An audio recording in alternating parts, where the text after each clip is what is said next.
జై శ్రీమన్నారాయణ. అస్మద్గురుభ్యో నమః.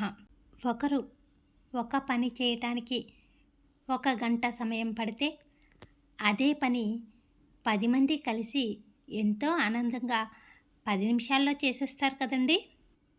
మరిప్పుడు మనమంతా కలిసి చేసే పనేంటి అంటే మణిద్వీప నిర్మాణం చేసి దానిలో అమ్మని దర్శించడం.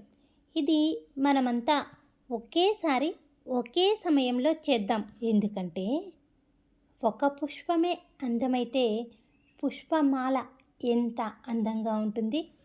ఒక దీపమే వెలుగునిస్తే దీపాల వరుస ఎంత దేదీప్యమానంగా ఉంటుంది. అందుకే మనమంతా కూడా ఈశ్వరుని కాలస్వరూపమైనటువంటి కాలమునందు ఒకే సమయంలో మణిద్వీప వర్ణన పారాయణ చేసి జగదాంబికను దర్శిద్దాం. ఇలా అమ్మవారి యొక్క పారాయణ వలన ఏమైనా లాభాలు ఉన్నాయా అంటే చాలా ఉన్నాయండి. కొన్ని చెప్తాను. మన యొక్క జాతక దోషాలు ఏమైనా ఉంటే అవి తొలగిపోతాయి. తర్వాత భూత ప్రేత పిశాచ బాధలుంటే అవి కూడా పోయి అశాంతి తొలగిపోయి ఆనందం లభిస్తుంది. శారీరకంగా ఆరోగ్యం లభిస్తుంది. సుఖశాంతులు కలుగుతాయి. తర్వాత వాస్తు లోపాలు ఏమైనా ఉంటే అవి తొలగిపోతాయి. ఇంకా అనేకమైనటువంటి శుభ ఫలితాలు కలుగుతూ సిరి సంపదలతోటి వ్యాపార వృద్ధి కలుగుతుంది. భార్యాభర్తల మధ్య అన్యోన్యం కూడా పెరుగుతుంది. అమ్మవారి నివాస స్థానం మణిద్వీపం. ఇది ఒక అద్భుతం. అమ్మవారిని మనస్సు యందు ఉంచుకొని ఒక 40 రోజులు మణిద్వీప వర్ణన పారాయణ చేస్తేనే ఒక అత్యద్భుతమైనటువంటి ఫలితాలను పొందుతాం. అలాంటిది మనం ఇప్పుడు అందరము కలిపి సామూహికంగా 1 సంవత్సరం పాటు చేస్తున్నాం.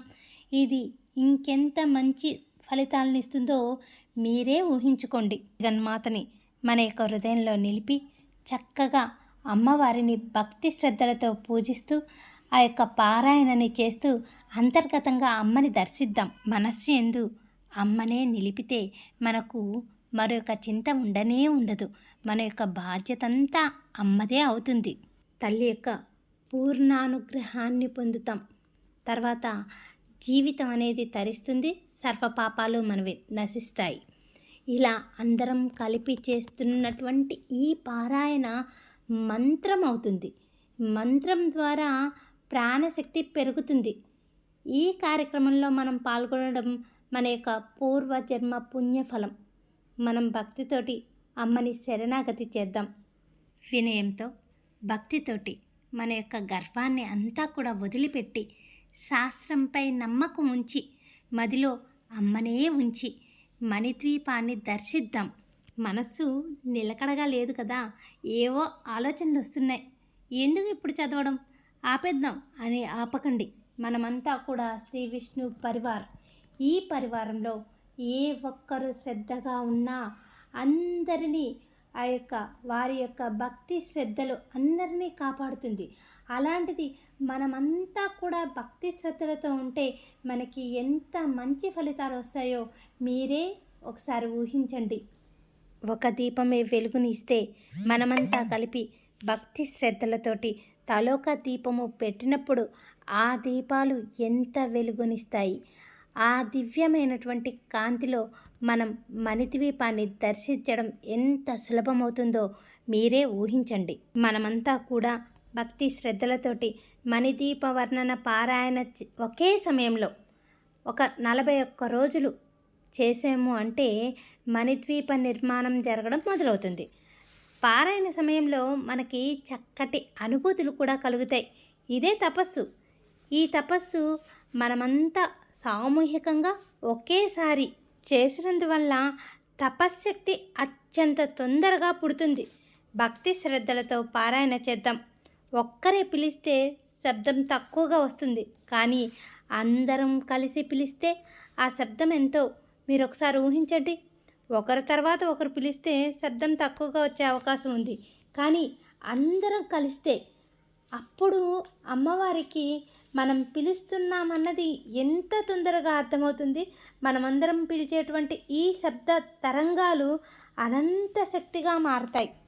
ఎలా అంటే మనం పారాయణ చేసే మణిద్వీప వర్ణన శబ్దం వాయువులో కలిసి వాయుమండలమంతా కూడా వ్యాపించి శబ్ద తరంగాలతో నిండి నెగటివ్ అనే దాన్ని పారద్రోలి అమ్మ దివ్య శక్తిని ఈ వాతావరణంలో ప్రవేశింపచేస్తుంది. శబ్దాల్లో నుంచి వచ్చేటువంటి కాంతి తరంగ ప్రయాణం శ్రీచక్రంగా గోపురాకారంగా మారి పయనించడం అనేది మనం మానసికంగా దర్శిస్తాం. మనమంతా కలిసి ఒకే సమయంలో ఒకేసారి అమ్మవారిని పారాయణ చేసి అమ్మవారిని భక్తి శ్రద్ధలతో పిలుస్తూ ఉంటే అక్కడ శబ్దం అనేటువంటి శక్తి ఉత్పత్తి అవుతుంది.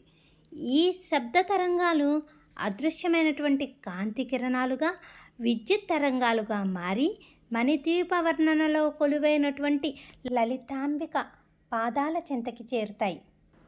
అప్పుడు కైవల్యాకృతి వారి సంకల్పానుసారం మణిద్వీప నిర్మాణం అతి త్వరగా జరిగి అమ్మ యొక్క దివ్య మంగళ స్వరూపాన్ని మనమంతా కూడా దర్శిస్తాం.